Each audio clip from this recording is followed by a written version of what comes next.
थेट दृश्य ज्या ठिकाणी आता अशोक चव्हाण बसले त्यांच्या मागे आहे कमळ. हात नाही तर आता आहे कमळ. तर अशोक चव्हाण आता भाजपच्या कार्यालयामध्ये पोहोचलेले आहेत. पहिल्यांदाच त्यांचा हा भाजप कार्यालयामधला प्रवेश आणि ते भाजपमध्ये पक्ष प्रवेश करतायत. आतापर्यंत अशोक चव्हाण यांच्या मागे हाताचं चिन्ह होतं. आता मात्र भाजपचा झेंडा, भाजपचा कमळ हे अशोक चव्हाण यांच्या मागे.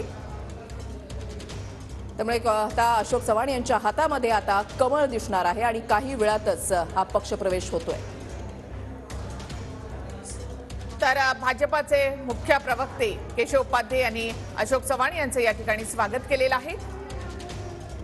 भाजपचे प्रमुख नेते या ठिकाणी उपस्थित आहेत. तर साहजिकच एक मोठा पक्षप्रवेश आहे. छोटेखानी जरी हा सोहळा होत असला तरी नांदेडमध्ये जो भव्य असा जाहीर मेळावा होणार आहे त्यावेळेला आणखीन आमदार आणि पदाधिकारी यांचा भाजपमध्ये प्रवेश होईल अशी माहिती मिळते. आणि आता अशोक चव्हाण यांचा पक्षप्रवेश अगदी काही वेळातच होईल. दुसरीकडे आपण दृश्य पाहताय, फडणवीस भाजप कार्यालयाकडे रवाना झालेले आहेत. कुठल्याही क्षणी ते भाजप प्रदेश कार्यालयामध्ये पोहोचतील. राज्यातल्या महत्त्वाच्या जिल्ह्यांमधले नेते हे भाजपनं आधीच आपल्याकडे खेचून घेतले. नांदेड जिल्हा या ठिकाणाहून अशोक चव्हाण आता भाजपमध्ये प्रवेश करतायत.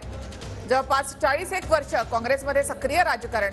शंकरराव चव्हाणांचा वारसा, 2 वेळा मुख्यमंत्रीपद ज्यांनी भूषवलं असे अशोक चव्हाण भाजपमध्ये येत आहेत. त्यामुळे अर्थातच मराठवाड्यात आणि नांदेड जिल्ह्यामधली ताकद ही भाजपशी जोडली जाणार आहे.